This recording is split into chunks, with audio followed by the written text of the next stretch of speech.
Okay, hi everybody, and welcome. I'm just going to give you a quick intro. Today we've got Marcus Manderson, or otherwise known as the Fingers, um, and we're going to have a workshop today on beyond the hashtag real world tips for networking for as a creative.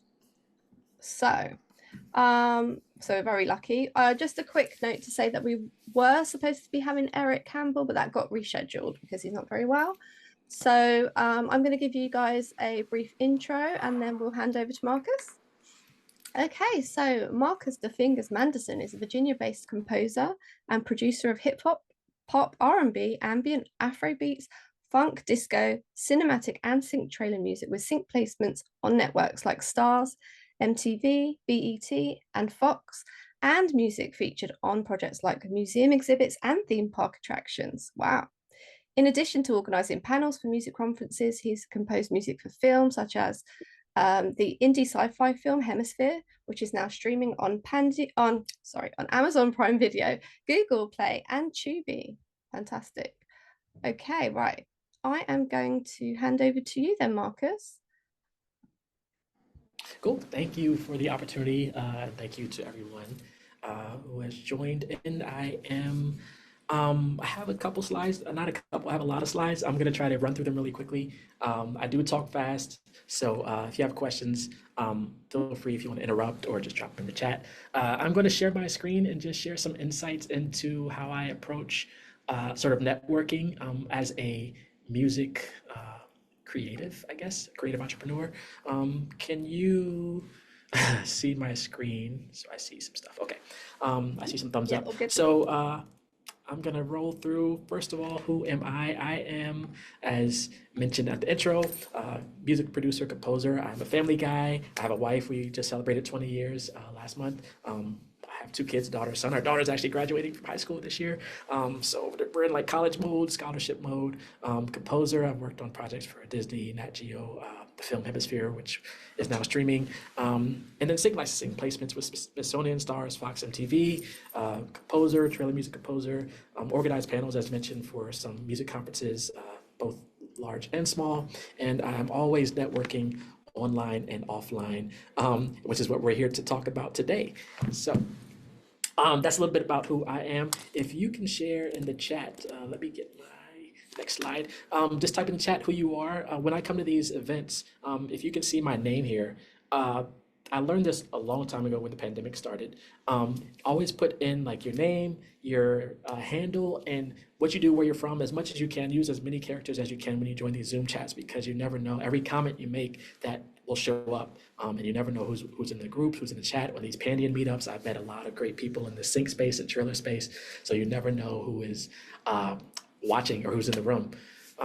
So when I join these, this is what I do. When I join these meetings, I type in my name, what I do, where I live, social media, links to stuff, let's connect, and make that your name on these virtual calls. And you also never know who is where you're from. So if you're on a meeting with, a couple dozen people, a couple hundred people, and I live in Virginia, which I didn't mention. Also, I'm a former church musician. So all of those touch points, when I put the who am I slide up, can be a 5, 10, 20, 30-minute conversation that I can riff on for, whatever, depending on the situation. So everything that makes you who you are. I could be talking to a music supervisor and we could be talking about kids. It's like, oh yeah, my daughter's going to college. It was like, oh, my daughter's going to college. So you just never know where that touch point is when you're networking with people, both online and offline. And if people are in the chat, feel free, Pandion team, to interrupt me because I don't see the chat right now on all the screens I have going on. Some notes for this webinar. Like I said, I talk fast. Feel free to take notes and ask questions throughout.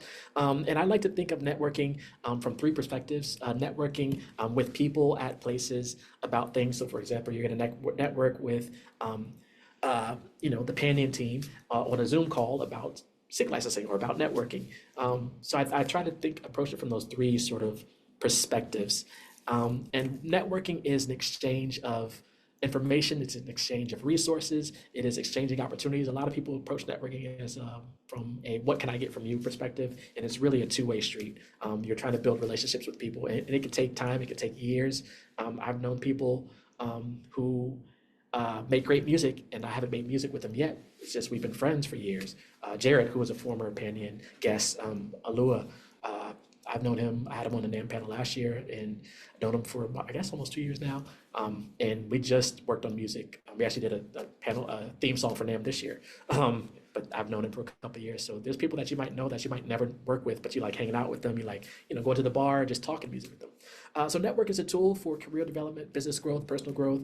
I don't have it on here, but financial growth, that shouldn't be the overall goal. But there might be people that in your network can help you get to that next level financially just because they know what you do. Um, and I always tell people what I do, like no matter where I am. What do you want to get out? So when you go to these events, when you're here on these chats, what do you want to get out of networking? What do you want to achieve? Do you want to get social media followers? Do you want people to listen to your latest song, your latest album? Do you want them to subscribe to your newsletter or meet you? Do you want to meet specific companies? And then what will you do for them? Again, it's a two-way street. So will you follow them on social media? Will you follow back? Will you subscribe to their newsletter or stream their music or post about them? And you can follow these hashtags, especially when I go to conferences like NAM, AES. A lot of times they have their own hashtag for that week. So it's like, let me look up NAM 2024. I tried to get NAM Sync 2024 to be a thing this year because I was doing a lot of sync panels. That didn't really take off. But try to start your own hashtag if you are organizing or assisting with an event, or if you have your own brand, start a hashtag with that. And then look up these hashtags, networking tips, business tips, whatever it is you're trying to do on social media. Hashtags is a great way to just do some research. And I like to have tangible metrics when I'm going to these events. I want to meet a certain amount of people, or I want to meet a certain amount of brands, or I want to follow a certain amount of people, or I want to set up, I want to have 10 meetings set up by the end of this conference with these different brands. Having those specific numbers and dates and timelines and deadlines, those specific people and brands can help you sort of make it a tangible, not something you can actually touch, but just something instead of I want to meet as many people as I can meet. Be very specific about what goals you have by going to these things, and then it still allow room for other things to happen because you never know what could happen. So I always say it's always better to connect with people, not brands or companies. It's much easier to connect with, Bob at Apple than it is to connect with Apple. So it's like I have a problem with Apple. If I have a friend at Apple, I can call, and then maybe they can connect me to some other internal thing without going through, info@apple.com or whatever the brand is. Especially with music companies because they're not as big as Apple.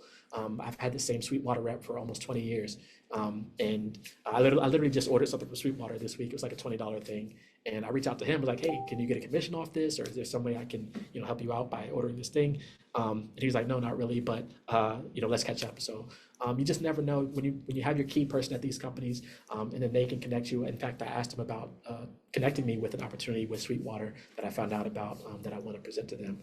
He's like, let me find out for you. So you just never know who's paying attention. You never know who who they know, if that makes sense.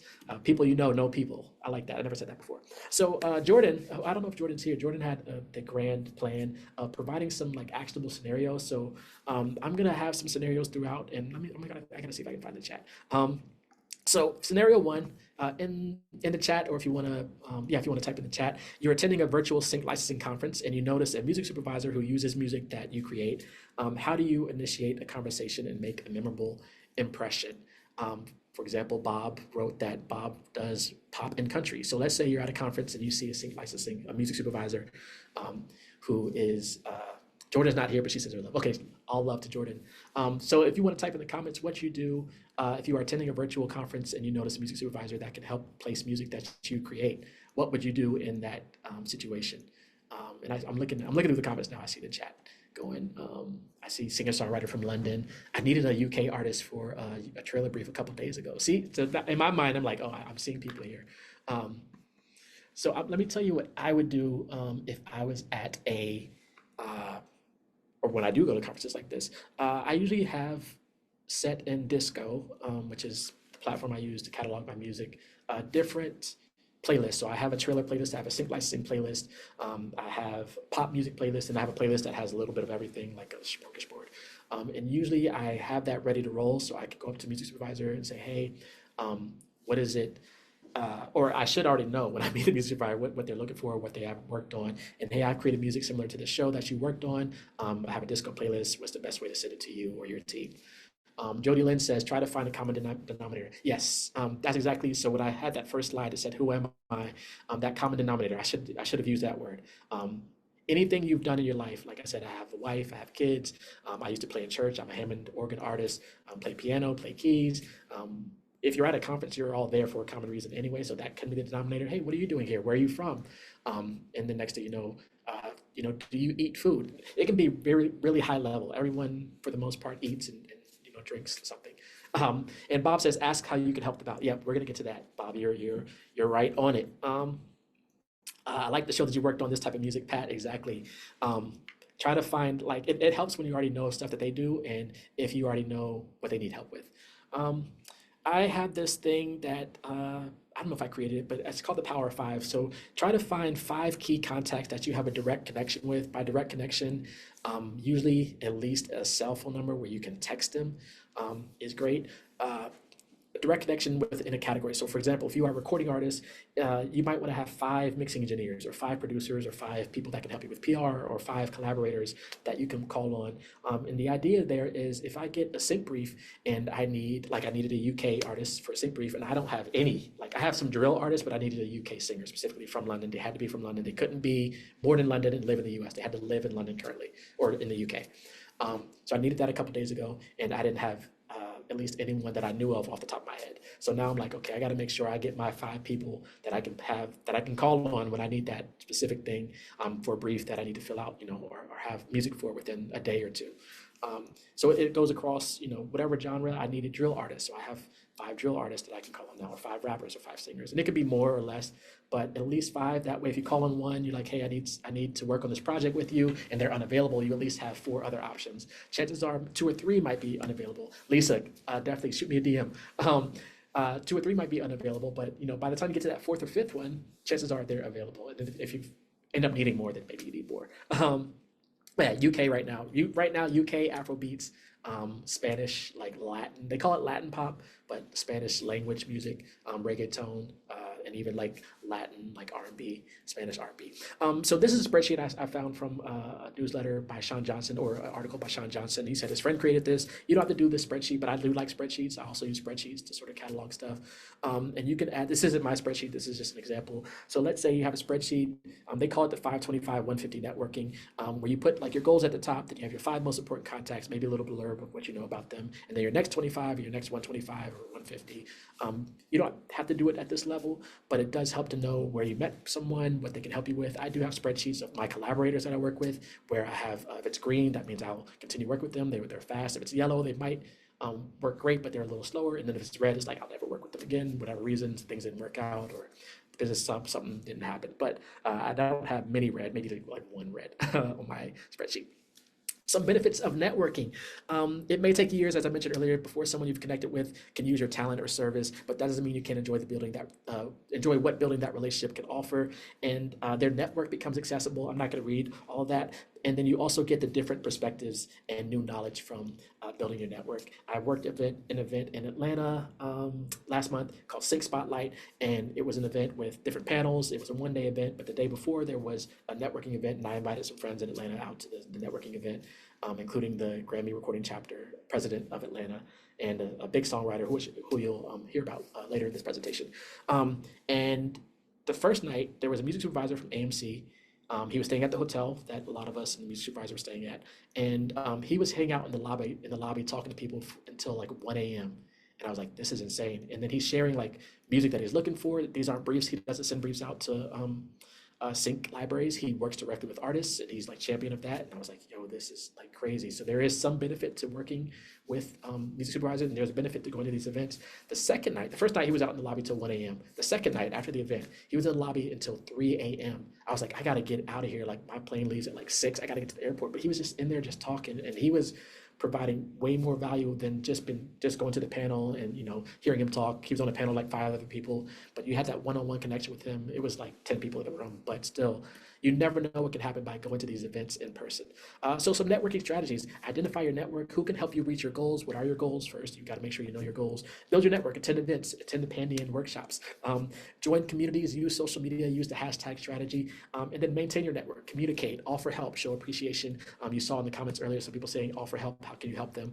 Some more strategies you can use. Identify the people who have reached the level of success you want to achieve. If you want to become a composer, it might help you if you figure out how to go work at Remote Control, Hans Zimmer studio, or you might figure out how to work with John Williams if that's possible. How can you add value to them for free? Like, hey, I'll make coffee, I'll be your intern, I'll help you, print up your scores, whatever the case is. Or pay them for their time and information. I had a meeting with a big trailer music composer on Friday, and I thought it was going to be 30 minutes. It ended up being 2 hours, and he was just really helpful, sharing his journey, sharing what libraries I should be focusing on. But after, I reached out to his assistant, and I was like, "This was great," and he was like, "Just reach out whenever, no money exchange." And I was like, "Does he have a Cash App or Venmo or PayPal? Because I want to, give something. It might not be, it's not going to be like $1,000, but $25 can go a long way. Not really in his place, but it just shows some appreciation in the value for the time that was provided. Maybe you can introduce them to someone and provide a situation that they can benefit from, or you can work with or for them. And usually, I like saying this: don't ask for a job, ask for advice. So if you're talking to a music supervisor, a lot of times I like to say, "What would you do in my case if I were trying to do X?" Or what's the best way to do this, instead of saying, how can I, send you music for this thing, or do you have any job openings or whatever. And you'll see some of that also later in this presentation. Like I said, I talk fast. Hopefully this replay will be available. I think it's recording. I always tell people, watch it back at like half speed because I talk really fast. So number 2 scenario: you're at a networking event for music creators and you spot a potential collaborator who specializes in a genre complementary to yours. How do you approach them and initiate a conversation that leads to a fruitful collaboration? And this recording replay will be available, so there you go. So if you're at a conference, how would you approach a collaborator that, maybe in my case, I try to find collaborators that are getting sync placements, and typically higher end sync placements. So how do you work with them, or how do you approach them? What I like to do when I approach either collaborators or music supervisors is already have something to show them. Already have content, have music. I want to work with the artist, Bo Williams, one of my favorite artists. I had him on a NAMM panel this year, and I actually just posted a clip from the panel today on social media. I've been wanting to work with him for years, put him on the panel, and now it's a little easier to connect with them. So I still haven't worked with them on music, but I already have a disco playlist of tracks just for him that I'll probably send to him today now that I made the post. But there's different levels. As you see, I made the post from NAMM, had him on the NAMM panel, made the post for NAMM, and now opening the door a little bit more. It's like, hey, I got some music for you if you want to work on this, because he's getting like crazy placements. So yeah, that's one way. There's no right or wrong. There's different ways. You'll hear from another person in the sync space that does it differently. So here's some scripts that I've used for social media, and you'll see some things here. There was an artist on social media during the pandemic. I won't say her name. She's a big artist in Europe, and she posted to Ask Me Anything. And the first thing I asked was, how can I send you or your team some beats? Next thing I know, she sent me her email. I sent her some beats. She was like, these beats are terrible, but can you make something? They weren't terrible. She's like, I can't really do anything with this, but she was like, can you make something along these lines? And she sent me like an Ariana Grande track and then like a pop track, like 3 references. And I was like, yeah, sure. So I made that track within like an hour, sent it to her. She's like, what's this? I was like, this is like what you asked for. And she was like, I'm writing to this right now. She wrote a song to that track. I took the song she wrote. She sent it to me like in an hour. So this is all within like 2 hours of me sending, like, how can I send you some beats? She sent me the song and I sampled that song because she said something in the song that I really liked. And I made another song out of it. And she's like, what's this? I was like, I sampled that line you said in that one song. And she like wrote another song that same night. Within 4 hours, we did that. We probably had like 3 songs. And I'm still trying to get her to release stuff that we have. We probably have about 40 or 50 songs. She's a big artist. And personally, this is more of a personal goal. I know if she releases this music, it will probably change my life. But that's all from a social media Instagram post where she said, ask me anything. How can I send you some beats? Here's my email. And it was as simple as that. And the next thing you know, you're working on who knows what. That's just one example. And for every positive example, there's probably 100 negative examples where no one responded or it didn't happen. What I do now is I ask people, what song do you want trailerized? Because I do epic cinematic movie trailer music. So what song do you want trailerized from your catalog? So when I go to these conferences, I've asked Kendrick Lamar's engineer, what song do you want trailerized? And then I trailerize it, and then I post a clip on social media, and I tag them and their team. Super Bowl this year, I trailerized about 3 Usher songs because like Usher's gonna be at the Super Bowl. The whole talk is gonna be Super Bowl. That week it's gonna be about Usher. So I trailerized 3 of his songs. Recently, I had a chat with Danja, who's a producer from Virginia. I live in Virginia, and he's Timbaland's protege. And I asked him what song did he want trailerized. Before the conversation, I already trailerized one of his songs called Sexy Back by Justin Timberlake. And then during the conversation, he was like, oh, I would love to hear We Taken Over by DJ Khaled and like 100 artists trailerized. So I did that, posted that on social media. So all these trailerizations you can hear on at least on Instagram, but also on other social media. And that's the one question that I know that I can ask that very few people in the world can ask these people. So if I'm talking to Rihanna's vocal producer and he tells me, oh, I would love to hear Umbrella Trailerized. And I'm like, okay, I can do that. And a lot of times when I ask these people this question, nobody has ever asked them that to begin with. So yeah, it's just something I use it as a networking tool. Most composers that do trailerizations, they use it, of course, to get the placement. But then I also work with libraries that can help place it in TVs and films. So it's trying to use multiple layers, touch points. Hopefully this is helping someone, but yeah, it's also helping me get ideas. So this message is from 2022. I didn't want to confuse you with the date. It says December 13th. This is a music supervisor I reached out to. I said, hello, I said who I am. Would you or someone from your team have a few minutes over the next week or two for a chat to share some advice? And they responded. This is actually a good response. They responded. They were like, can you send some examples of your work? I don't do this anymore. This way. I do send out messages almost daily on LinkedIn. This is LinkedIn. I'll show you what I do now. So this was great in 2022 because I didn't have a catalog. Last year I made about 500 tracks for sync and trailers. So now I have an updated catalog. I have thousands of beats, but they're old. So last year I really was focused. I released 18 albums, worked on 18 albums for trailer and sync libraries, 500 tracks, over 500 tracks.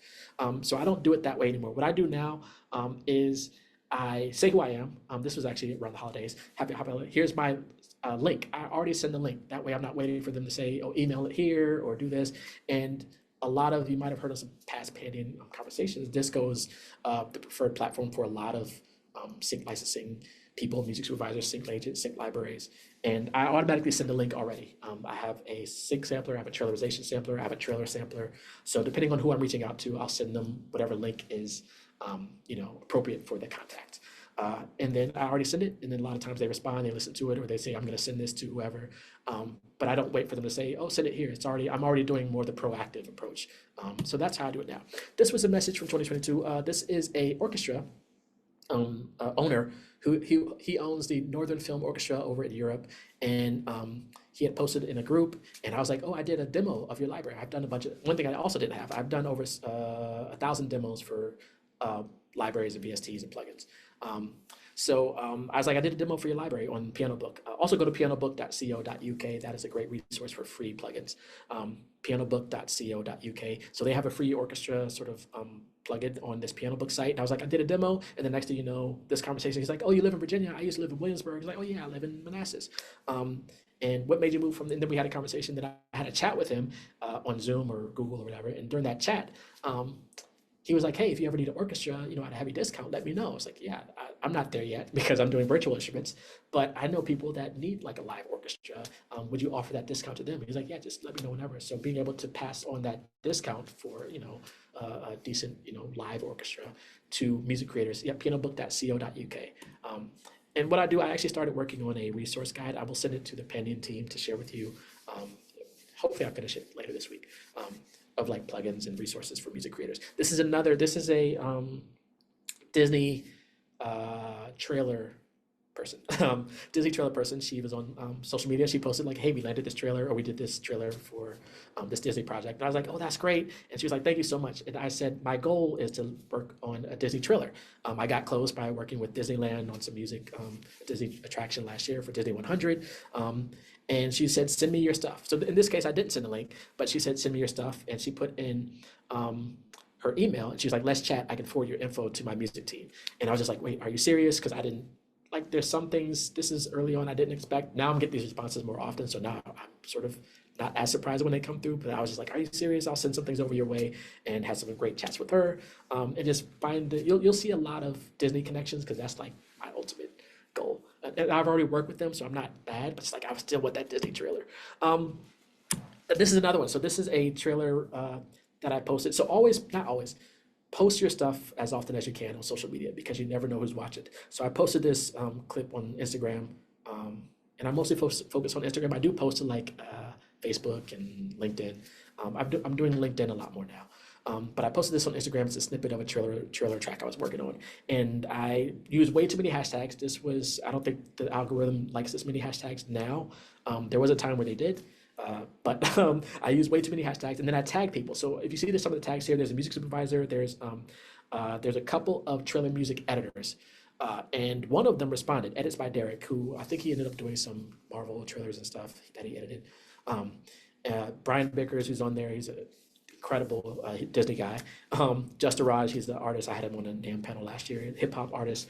He also landed a Black Panther trailer 2 years ago with some stuff. So I was tagging these people in the trailer space. And I was like, hey, here's a new trailer track. Edits by Derek, give me the fire emoji. I had a great chat with him just off of this post alone. So you just never know. I'm using like strategic hashtags. I don't usually at as many people now as I was before because I don't want to get spammed or get blocked by people in the industry. So this one, I do want you to look at the date. So I sent a message back in November 2020, 2020. This is a composer for a Netflix film that I reached out to. And I was like, yo, the film was incredible. The music sounded great. We'd love to have a chat with you about how I can get music into Netflix. If you notice when he responded, he didn't respond until almost 2 years later. So sometimes we're trying to do things and it's like, it might take years for someone to see the message or it might get buried or they might never respond, such as life. But he responded 2 years later. He was like, hey, sorry, I'm not on social media, but let's have a chat. And I had a chat with him. We talked about music. It's crazy because I was asking him about how to, compose music for streaming films and things. And he was like, asking me how to get into sync. He was interested in sync. So we had that exchange. Remember going back to what is networking, that exchange of information, that two-way street. So always post your stuff. I posted some music. I'm always posting like trailers and music I'm working on. And there is a music production. I guess he's not a director, but he is like part of the company that made a series of films. And he was like, I have a movie that I need a composer for. This is back in August. And I was like, yeah, definitely. So he ended up giving me his number. I have his contact. Like this guy is, it's an independent film. I can talk about it now. The film is called Secret Society. It was part 3 of the film. So they had 1 and 2 out. They had a composer for 1 and 2, and they're like, we would love for you to work on part 3. So I did a couple scenes. For some reason, I don't even think they saw it because I did use Disco, and with Disco, you can see if someone downloads the link. And I kept sending it to them like every 2 weeks, and they just never downloaded it. So I was like, okay, maybe something else happened. And the movie came out, and I was like, let me make sure my music isn't on here. But they ended up going with another composer, which is cool. But I now have that connection to the point where I reach out to him because he's always traveling. He's always on boats and yachts with his girlfriend. I'm just like, how can you help me? I'll share that. How can you help me get to the level you're at? So I want to have that conversation. So let me go to Anahi's, these examples. We just don't know how to start. How do you start? Let me jump to how do you start with networking. It starts with your own network. You have a connection somewhere. It might be your family. It might be, it's for me, it's so easy because I do it naturally. We go on vacation and we're in a car. We went to California several years ago, 2019. It was October 2019, and we're going to see like LeBron James play whoever. Like we're going to see LeBron James. We're going to see the Lakers play whoever before the pandemic, the year before the pandemic, and the year before Kobe, like several months before Kobe. In October 2019, we're in a car with our Uber driver, and I just tell everyone what you do. That's how you start. If you're in a grocery store, so I'm telling the Uber driver, yeah, I make music. I'm a producer, and the Uber driver. He doesn't stop the car because he's driving, but he's like, I do. He records the Kids Bop. I think he's either recorder or audio engineer for like the Kids Bop series of films or CDs. I was like, what do you mean? He's like, yeah, by day I'm recording these like kiddie versions of like Bruno Mars songs or whatever, and I drive Uber at night. I was like, yo, that's crazy. So you never know. So the simplest way, Anahi and everyone, is to start with your network. It does help if you have, a community. You can go to Pandion, go to social media. I'm always looking for stuff. So I go to social media. I post on social media, hey, I need a UK rapper, or I need a reggaeton artist, or I need a whatever you need. We have social media. It's like the stuff we have in our hands right now, the technology. You have access to literally thousands and thousands of people. So the best place to start is with like your network, your family. Did you go to school? Did you graduate? I went to Full Sail also, which I didn't have on there. That network alone is insane. So I can use that network. And I've reached out to that network for some things. That's the best way to start. And then LinkedIn, even with LinkedIn, I sometimes just go there and I'm like, okay, I want to connect with people at Disney. So I just type in Disney music supervisor. And then who do I find? If I find them, I'll send messages like the ones you're seeing here. This was actually a podcast, so another good way to start. I listen to podcasts. I listen to way more podcasts now than albums. I probably haven't listened to an album in over a year and a half. And I listened to an episode of podcast, and there was a music supervisor on there. And Lisa, yes, you'd be surprised who you network, who you know, and who they know, um, or who they've met. Like if they know me, they might be like, "Oh, do you know anyone that can do this?" And I might know someone. Um, this was a podcast I listened to, and the person on the podcast was explaining how previous guests on the podcast were not minorities, so there wasn't really a minority presence on the podcast. It's a big podcast about Triller music, and that sort of opened their mind to having more minority guests on the podcast. And I shared my experience with bringing 8 African American men on stage for NAMM last year and opening up, this world of minority events for the sync licensing community, and that led to some other things starting. So you just never know who you know. I will skip that one. Full Sail one. This one is Full Sail alum, so tapping into that network. If, like I said, if you went to school, tap into your alumni network if they have one, or the resources that they might have, because you never know who went there. And Full Sail is a little unique because it is an entertainment school, but I was able to get one of the music supervisors who was an alumni from Full Sail onto a NAMM panel this year, and that was from reaching out to the network. And I knew that the supervisor went to Full Sail, reached out to the network, and was able to connect with them. I'm gonna fly through these. I do check in with people in your network. That's the other way. Once you have people in your network, check in. Holidays, happy birthday if you know what their birthday is. Hey, how's your people now know that my daughter's going to college. Like, hey, how's the college thing going? I was like, it's crazy. But happy holidays, if they're in the U.S., happy 4th of July. You saw some things about NAMM. This is a audio engineer, Irko, who's mixed with like Kanye and stuff like that. This is a fellow Full Sail alum who is now Adobe Atmos engineer. Ben, incredible. So when you go to these events, you start seeing people that either you've been seeing online or virtually over a few months. This is Craig from Sound Iron, who I've been doing some demos for. Never met him in person until last year at NAMM, but I've been doing demos for them for almost 4 or 5 years. Wavy Wayne again. And then this is from the NAMM panels this year. If you see, I had 3 panels focused on sync. If you see the top left, you will see in the gray hat in the corner there, I don't know if you can see my arrow, that is the legend Eric Campbell, who was supposed to be here today.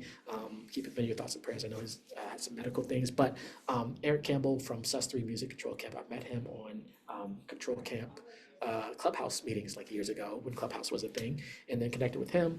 And yes, there are some mentors. Jared was a mentor. You might have had Excalibur Zero on there. Amira, who was incredible. And then some music supervisors. Farnell's on there. So yeah. When you start getting into these communities like Pandion, you start going to these events like NAMM or SyncCon or Sync Summit, and you start seeing the same faces over and over, and it's just like almost like one family, And then of course there's people in the room also who like weren't on stage, who are in the sync space, who also been previous Pandion guests. So you just never know who's in the room. There was a big, I would say probably Fortune 500 company that was in this room, and I was able to spin it off into a couple deals for them because they were in this room, and I followed up with them. They asked a question, and that's how I knew who they were. They said, hey, I'm a lawyer from this company, and then I followed up with them after the meeting. I wrote their name down. I watched the recording. I looked them up on LinkedIn. I didn't even get to talk to them after this panel. I looked them up on LinkedIn. It was like, hey, I put this panel together, and you had a question. I have some ideas for your company. Had a meeting with them, and they were like, man. So it just can happen by going to these meetings. You never know what can happen. I'm going to play this clip. I'm not going to play the other clip. I'll play this clip, and then I think we'll get to some questions. So this is Eric Campbell. Because he wouldn't be here today, so I snatched this clip from his. He does live every Wednesday, bringing a special guest on Instagram. And this time he had Makiba Woods, who I mentioned earlier. She's a singer-songwriter, and I kept posting in the comments whenever people are talking about resources, like go to my site, I'm putting their site and link and stuff. So I snatched this clip, and I'm gonna play it for you right now.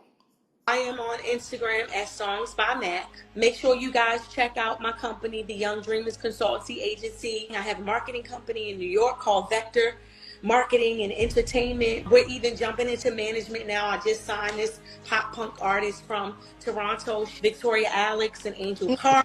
And then on the sync side, I am looking to collaborate more, especially on the animation side. I'm always looking for producers and new tracks to write to. So definitely reach out to me. My company is called the Young Dreamers Consultancy Agency, www.tydca.co. The Fingers, shout out to you. The Fingers always is the comments helping people know websites and stuff. I just did an incredible record with the Fingers. Let's go. We coming for that Elsa Let It Go spot. So okay, let's do it. So I took that clip, and she had reached out to me on LinkedIn based on the placement that I posted about. And she was like, hey, I'm trying to get into animation. And next thing you know, I'm having a conversation with her. And if you don't know who she is, she's written for like Beyonce, Rihanna, Kelly Clarkson, like a lot of big artists. And why are you reaching out to me? Almost the imposter syndrome, like, why are you reaching out to me? And then next thing you know, we have an incredible song that I hope we get to Disney. But it's just from a LinkedIn, from me posting, always post what you're working on, no matter where you are. I'm going to skip the scenario 3 and just end with some tips, and then we'll get to Q&A, hopefully for the last 20 minutes here. So when you are messaging these people, whether they're collaborators, music supervisors, sync libraries, sync agents, you have to think about the decision that they have to make. So you send them something, email or link to your music. They have to make all these decisions. They have to decide first to open the email, which I don't even have on here, to open the email or view the message. Then whether they want to click the link, if it has 3 or 4 songs on there, which song or snippet to listen to, and then if they like it, they have to decide to respond, how to respond. Like, do they want to set up a chat? Do they want to forward it to someone else? Or do they just want to say it's not the right moment? That's if they respond at all. So we're asking a lot of our, people that we want to collaborate with. So just keep that in mind. And then if you are virtual and you have a meeting with a music supervisor or with Pandion, what I didn't do today, test your tech, try to join early, especially if it's a platform you've never used before. You're like, I'm going to be meeting this music supervisor on Riverside. It's like, I've never used Riverside. Okay, join 10, 15 minutes before, because you never know. You might have to install a plugin or restart your computer to get the thing to work. And you don't want to do that at the exact start time of the meeting. If you're in person, show up early. There's a lot of value. I can talk about what happens when you show up early and stay late. Be authentic. They will trust and remember you for who you are. And then if they don't like you for who you are, then it's not meant to be. And then be prepared. Research, have a conversation plan, know who you want to talk to, what they do, what they've done. Follow up. I like to follow up within 1 to 2 weeks. 1 week is cool after an event, especially when you get like a bunch of cards. What I usually do is the night that I get cards, or at least the night or next night, is I post the response or reply to them already. I schedule it in Gmail. I schedule the response to send in 2 weeks. And then business cards, if you want to have business cards or QR codes or NFC cards, I've seen all those over the last year. Bob Wright asks, I will answer that. I'll answer that when we get to the questions, because I'm almost done here. The most important thing when networking is, for me, the goal is to speak to them live. I want to get them, if I can get them in person, great. Not always an option, obviously, but we have Zoom. If I get them on a Zoom, great. The best is if I can get their phone number. I talked to a video game composer. He's like, if I have your number, I've already hired you. Like, if I'm calling you for something, I've already hired you for the job. I just want to make sure you have the time and things to do it. So that's always stuck with me. But Zoom video chat is great. I do prefer, if you can meet in person, I do prefer coffee over lunch or dinner. Dinner is really formal. But if I'm offering someone to meet up, I want to pay for it, and I don't want them to have an expensive lunch. I don't want them to say, let's go to Ruth's Chris and spend $500, because I'm not going to pay for that. So coffee is good. I can afford a Starbucks drink or whatever. So also offer what's within your budget. Or if it's a Zoom call, if you say, let's have a 30-minute chat, stick to 30 minutes. Don't go over. If it goes over, that's great. It's like, hey, at that 30-minute mark, I'm usually like, hey, I know I only asked for 30 minutes. If you have more time, we can keep going, or we can follow up on some things we discussed, but just be respectful of their time. Your next step, your mission, if you choose to accept, I would like for you to make at least one new meaningful connection within a month. Follow up, message them, set up a one-on-one chat, and then just repeat as often, rinse and repeat. That's how you make those connections. I'm not going to share this realization that's on my social media. That was all on screens. I would say my biggest opportunity to date was working with Disneyland. I can share that story if you're interested. Nothing too crazy there. And just make sure you follow. I'm at DeFingers everywhere. You can use the code Pandion on my website, defingers.com, for a discount on some stuff I have there, including a Sting Endings. I think it's called Sting Endings sample pack, royalty free, but Sting Endings that I use on a lot of my stuff for sync and things like that. And if you want to be digital, you can use that. I think I can send this, and I'll share this link with the Pandion team also after. So I believe that is it. I have scripts for networking. Some of the things you saw here, I have that on the site also. You can use that Pandion code for that on defingers.com. But I want to get to questions. So let me stop share. I know I flew through it. Hopefully we have 20 minutes left. I want to get to what you're really here for, to help you with any insights I can help out with from my perspective. Thank you so much, Marcus. Hey, we you're have welcome. a question from Bob Wright. Yes. Bob, did you want to ask it? I don't know if he's still on here. I can't see the video. Let me see. What was Bob's question? I'll see. Bob's question was, is it better to send a link to just one song, or do you suggest a targeted playlist? I think you kind of answered it. I do suggest, he doesn't have, okay, Bob, I suggest a targeted playlist of at least 3 songs, 3 to 5. I have sent out links that have like 20, 30 songs, but that can really backfire. For the ones that I do send that have the 20, 30 songs, I have the disco playlists, and I have I don't know what they call it, categories. So it might be my overall trailer playlist, but I have neoclassical trailers, I have trailerizations, I have hip hop trailers, I have fantasy trailers. So it's like an overall playlist. And then if I know I'm sending it for a specific opportunity or thing, I try to keep it to 3 to 5. Or if I'm sending it to a specific music supervisor, I try to keep it at 3 to 5. For the most part now, me sending 3 to 5 is pretty good. And if they want more, they'll ask for more, or they might ask to, what's the deal with this one song we want to work with. So hopefully that helps. Yep, you're welcome, Bob. Okay. I'm just seeing if there's any other comments. Oh, we have somebody with their hand up. Jodie Lynn, let me ask you to unmute. I know Jodie Lynn. There she is. Hi, Marcus. How are you? I'm good. How are you? I have a song almost ready for you. And we have a yes, song. A little embarrassing, but we'll deal with that on another day. But a couple questions. Okay. When you're trailerizing a song, I get very confused on like who owns the master? Do you own the master of the trailerized version of your song or of someone's song? How does that work? Yes, and possibly no. So if I trailerize a Beyonce song, chances are the libraries that want to sign the song, they know where to move it around to get those big placements, because you're not going to get a Beyonce trailerizations placement for, $1,000. They want to get $200,000, $300,000. So let's say they find a placement opportunity for this trailerized song for $200,000. There's a couple of hurdles that make it really undesirable for trailer composers. A lot of trailer composers don't do trailerizations. I don't know why I'm doing it, but for example, a film could really like it, or Disney could say, hey, we want to use this Beyonce song in this trailer for this film. We have a budget of $200,000. So one hurdle is Beyonce's team might just be like, we're not a fan of the film, or we're not a fan of the director or the actor or whatever. We don't want it as part of that thing. Deal is dead right there. The director of the film, this is in any case, the director of the film could be playing the trailer and their daughter's in the room. Their daughter's like, I don't like this song.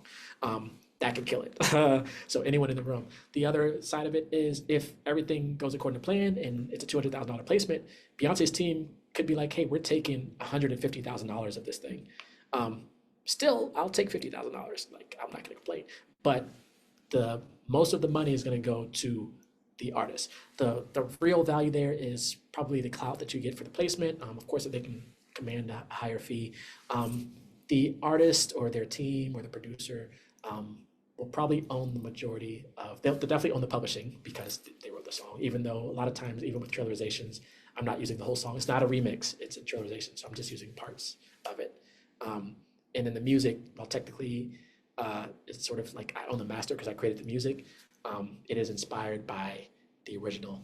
So it could be hit or miss with those. And I know you said you had, does that answer that question? Yeah. But I don't, on the other side of it, I don't clear anything. It's like, I meet these people at these conferences, I say, hey, what song do you want trailerize? I trailerize it, and then I find a library that can do the business end. And most of those are cleared by the production, the movie company or TV show company.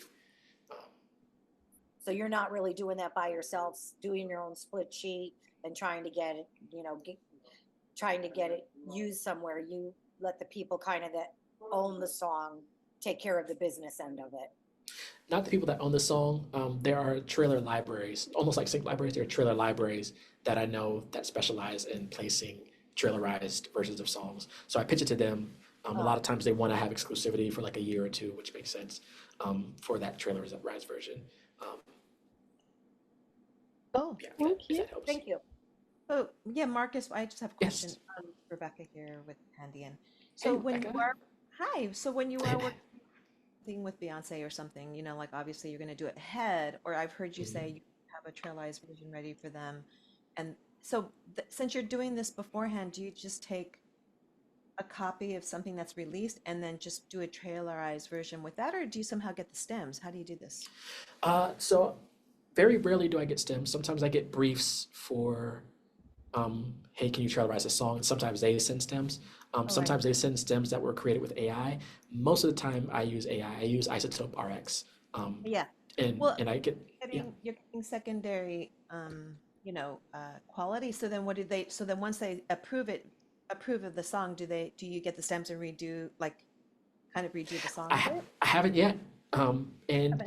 I think it could be that it's being enhanced. So even if it's like a YouTube, for the most part, I get a YouTube, like download the MP3 version from YouTube, and then, but for the most part, it's enhanced by all the orchestral stuff surrounding it. Like it's not, Right. it's already getting enhanced to a certain level. So it's with all the epic cinematic stuff. Wow, so you're taking like the song right from YouTube, which I know what you're talking about because Yeah. I use Taupe as well. But Yeah. so Yeah. and then you go ahead and make a finished version for them, and if they like it, they'll use it as is. They'll use it as is. If the library likes it, they'll use it as is. They might ask like, "How did you get the stems?" And then I'll be honest, like, "Hey, I use RX. I'm not gonna." One thing you don't want to do is lie to people that you're working with. You don't Right. want to say I you mean, know. And if but they're if like, they "Hey, we wanted, can get the stems." yeah, and then they can say, "Can you just switch it out?" And that's easy. Then you just take Yeah, it. even with independent artists, because I do offer trailerizations on the site, service on the site. So with independent artists, a lot of times they send me a song and I'll already trailerize it based on the like stereo version they send. And independent artists have access to their stems for the most part. So they're like, Yeah. hey, can you do a version with the actual stems? Because sometimes it is hard to edit if the vocal does a like couple thing and then the music is in the Like yeah. sometimes it bleeds through, yeah. Yeah, so it does help to have the stems when possible. The But Taupe if is not possible, we have technology. Yeah, and there's free versions, there's free platforms that get stems out now. I know Serato has it built in now in their DAW, so we have options now Yeah, to get that's cool. stems. That's good to know. Like that's like one little secret I've never really quite understood how, Yeah. like if because I always thought you have to go to the original stems, and the original Yeah. audio takes, and but it's cool to know that. It would be great, and I never asked like even these people I work with. Like I should try that. Like if I ask like Cucurell, who I met at NAMM last year, I asked him what song he wanted trailerize, and he chose "Umbrella" by Rihanna. I should have asked him, "Can you send me the stems?" Because I would have like went crazy.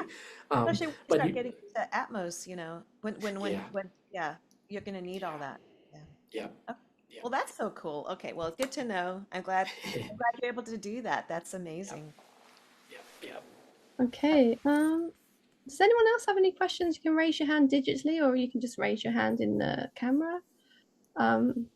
In the meantime, I'll ask you a question, Marcus. What was the Yeah. platform you said you used? You used YouTube, but what did you use to take the audio off of the video from YouTube? Did you say RX? So, Isotope. no, Okay. I use Isotope to get the stems once I get the audio, Isotope. but to get the audio from YouTube, those platforms change. I usually just go to Google and type in YouTube to MP3, and then Yeah, whatever site works. I do Some the sites, same. they take them down. Yeah, And then there's some sites where you can just put the link in and it'll give you an MP3 version.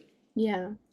There's also some AI As for platforms that you can split stems, like vocals, instrumentation.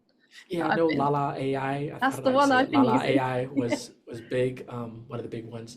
Rebecca says 4K download. So Yeah. there's platforms out there that do all this stuff. Spotify down. I don't know about that one. So yeah, there's all kinds of resources out there for Yeah. getting these files or getting stems. And I've even used it for, I've had tracks where I've created and like either the file is corrupt, like the Logic session is corrupt, or I made it before I was using Logic and I like wasn't bouncing stems as I was just doing stereo versions, where I've Yeah. been able to like use these platforms to get the stems of a track I've created and create a new version or do changes or whatever needed. And the quality is fine. It doesn't cause any issues. Depending on what you're trying to do, it could cause issues. But if you're trying to like change up a sound, For the most part, I'm just trying to get the vocals. Yeah. And that's usually fine. The technology, it's only getting better, but it's usually pretty decent with taking the vocals from like the music. Yeah. Okay, great. Yeah. Any other questions from anybody else? Oh, we have another one. Rose is just saying thank you so much to Rebecca, Carls, and Marcus. Marcus, you went through those slides really quick. I think I might really have to put you on like watch back at like 0.75. one half or point, yeah. 0.25. Oh yeah, we've got one more. Jodie Lynn, I'm going to ask you to unmute. Sorry, I do have one more question. When Yes. you were speaking, did you say that you were looking for a Spanish language singer? Yes, so Latin pop is current trend. So Latin pop, Afro beats, and I'm seeing a lot of London requests, like UK drill, London singers. So I'm seeing a lot of what used to be called world music, like even like a year, 2 years ago, now has defined genres. I saw a request a couple days ago for like ranchera Mexican music, which I don't have in my catalog. So I was like, I'm not gonna make this. So I'm seeing a lot of different styles right now. But yes, UK artists that were born and currently live like in the UK. I needed a singer actually a couple days ago for it's a trailer. It's a show that's based in the US, but they're doing like a UK season now, and they wanted like a UK artist. So fingers crossed that lands. I've got a great singer. She's from Canada, but she's done 4 songs for me, but they are what I would call Disney-esque kind of songs. So they're not Latin music, but she translated them into Spanish and she sang them, and she did a beautiful job, because translating is a whole other monster in itself. Yeah, but I can connect you with her if you would like. Yes, please do. Please do. Okay. I'm always looking for collaborators and adding more to the list. And I also have a group on Facebook where people collaborate with each other called Secrets to Success, which is also the name of a podcast I have on YouTube. So where I'm sharing, like, as I'm learning about sync, I like to share what I'm learning. So yeah, if anyone wants to connect here, follow me I'm at DaFingaz on most stuff. DaFingaz on most platforms. I put the link into your Facebook group as well. I did find it before this. And I also joined, so you might see my join request. Thank you. Yeah. And Rebecca, did you want to say your comment, or shall I read it out? No, I was just saying I like everyone's commenting. I just it's great because of there's these beautiful classic Spanish songs and reimagining them like in a modern way. That's what I'm working on. Another side project. Just wanted to mention that because it's that sounds awesome. And right now we are in the this is April, so I'm seeing a lot of horror requests. We're sort of like in Halloween season right now. So if you're in sync, you want to tap into your horror, like scary, spooky vibes. Even if they're more on the pop side, but like for Disney Plus, they do like animations like based on Halloween theme. And then probably within the next month or two, you'll start seeing the Christmas holiday briefs.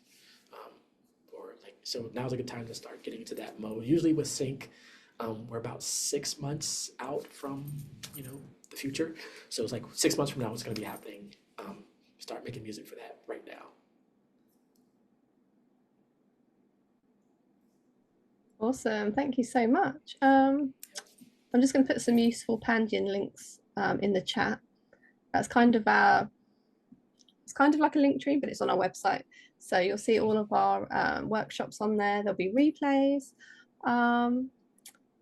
Any comments for Marcus or any other questions? We've got about 4 minutes until we're at the end of our hour. Oh, Rebecca, you're muted. Sorry, honey. Oh, what I was going to say is while we're waiting for these comments, we can mention who's on next week. Yes. That, or would you like me to do that? Oh. Okay, well, I'll go ahead. So next week, Wednesday at 11 p.m. Pacific time, we have Creating with Consciousness with Jolene of Hemispheres. And so come and join us at 11 a.m. Pacific time next week. That's our next workshop. And if any of you have any great, amazing things that you want to comment about Pandion Music Foundation, please email us at hello@pandionmusicfoundation.org.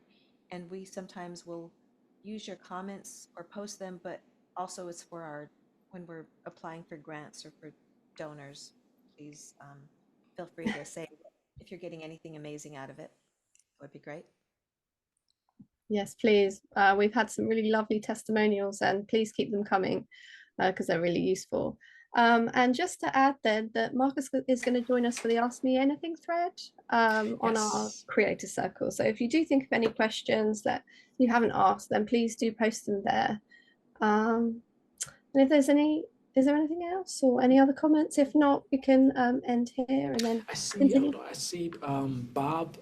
Oh yeah, joking. I don't know. That's a good question. Have I ever met anyone who I didn't know how to break the ice? That's a good one. I don't think so, because I think that trailerization question throws people off guard. It's like I said, the one thing that I have that I can ask that a lot of people in the world can't ask.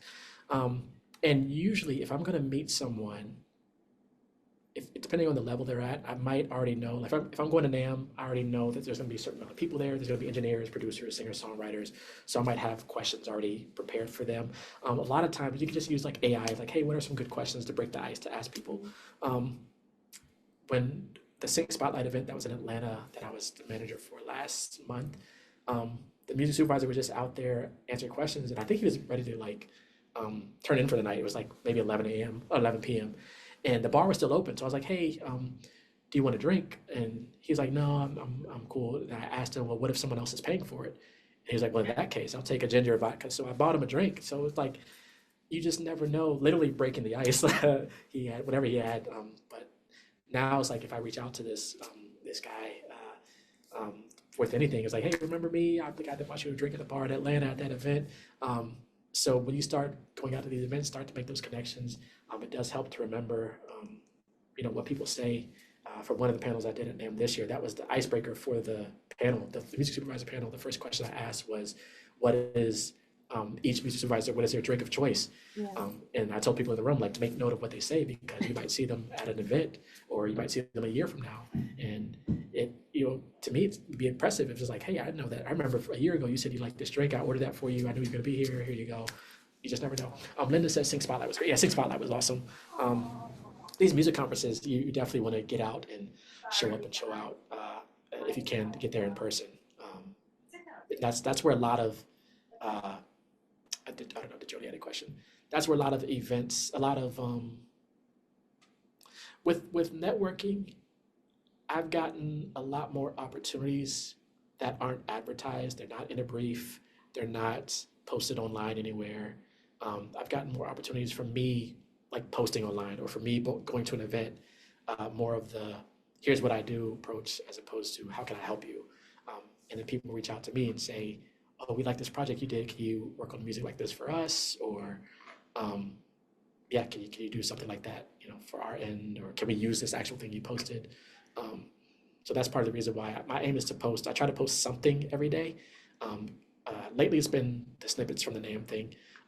But usually it's like music I'm working on, or I posted about this talk, obviously. But I try to post something every day that's musically related. Beautiful. Fantastic. Yeah. Well, I think we're at 12 o'clock now. We are indeed. Just want to comment, Marcus. I don't know how you keep all that in your head. You probably have like a secret spreadsheet. Secret. I have a lot of spreadsheets, but a lot of the people that I meet, especially if you spend a year in sync, you'll start seeing the same people over and over, and you start to realize it's like, okay, these people are people that at least like going out and like going to these events and sharing their knowledge. There are people that know a lot about sync and trailers that they can't make to the events because they're always working. So keep that in mind. There's a lot more people actually doing it than going out and speaking at these conferences and things. But wonderful. Are you in LA, Marcus? I'm in Virginia. Virginia. Okay, Virginia, that's right. Okay, all right. Because I read that, but I didn't know if you moved since then. Okay. If I could figure out a way to move, because I have a lot of connections out there. If I could figure out that move, I definitely would make the move. Right now in Virginia. Okay. Well, on that note, thank you for being with us today, and I'm so excited for everyone in this, that attended today to have all this information. And you guys remember, there's a replay, so you can always go back to all this amazing information. And yes, you do talk very fast, but very, very, very clear and very Get a lot of solid. content. Yeah, yeah. Yeah, and go to the site, thefingers.com, use the Pandion code. Also, I do offer like consults. So yeah, I've had people to say, man, a 1 hour consult seems like 4 hours because I just nonstop. Thank you so much. But yeah. Oh, well, wonderful. Thank you. Thank you, All right, everyone. guys. Thank you so much, Marcus. You're Thank you, welcome. Thank Marcus. you. Thanks, everybody. Thanks, everyone. Have a good day. Take care. All right. Bye. Thank you. Awesome.